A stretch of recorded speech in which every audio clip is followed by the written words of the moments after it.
এই ভীমের ফাঁকগুলোতে আপনারা সিট মেরে দিবেন বা সিমেন্টের বস্তা ভালো করে মেরে দিবেন, তাহলে আর ভীমে হানিকম তৈরি হবে না।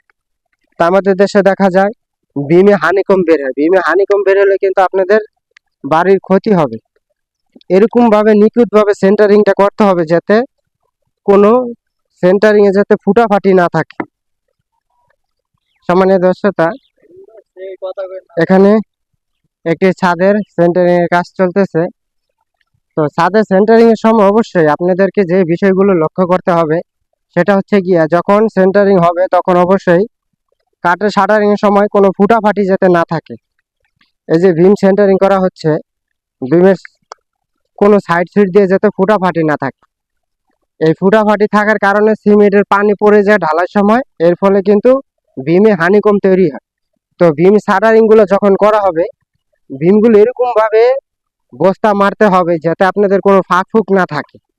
ফাঁক ফুক থাকলে দেখা গেছে সিমেন্টের পানিগুলো বের হয়ে যায়, পরে ভীমে হানিকম বাইরে হয়। তো এই সম্পূর্ণ ছাদের লোড ভীমের মাধ্যমে কলমে যায়। তো এই ভীমে যদি হানিকম বাইরে, তাহলে কিন্তু আপনাদের ভীমগুলো দুর্বল হবে। তাই অবশ্যই যখন শাটার গুলো হবে, আপনাদের শাটার করার সময় খেয়াল রাখতে হবে যাতে কোনো ফুটাফাটি না থাকে, এবং কি বস্তা তেরপল এগুলো মেরে দিতে হবে।